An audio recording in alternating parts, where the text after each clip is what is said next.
Hi mga be! Magandang araw! Halika, samahan niyo ako sa panibagong cake order for today's video. Ang bottom tier natin is 8 by 2 and ang top tier is 6 by 3. So, dapat kasi 6 by 2 lang to pero tinaasan na natin ng konti, di ba?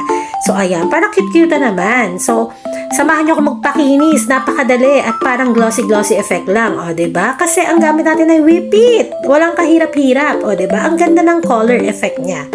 So, ayan. Kamusta naman kayong lahat? So, eto, samahan niyo akong mag-rosette ng ating 12 pieces cupcake sa walang kahirap-hirap. O, diba? Ayan. Napakaganda. At napaka-smooth. Ayun na nga, medyo matagal-tagal din akong hindi nakapag-voice over na naman, pero sa mga susunod na araw, mukhang mapapadalas ang pag-voice over ko at pag-upload ko ng mga videos and posting. So ayan, andito na tayo sa pagde-design ng cake ulit. So simple lang naman to, pati yung drip ko is whip it ang gamit ko. So ayan, tapos magde-design lang naman ako dyan, malapit na tayong matapos at eto na, malapit na tayo sa katotohanan.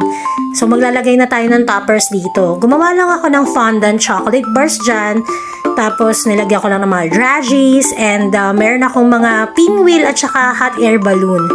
So ayan, makikita nyo, malapit na tayo. Ayan na, diba? Ang ganda-ganda, ang cute-cute mga be. Maraming salamat. Kamsahamnida!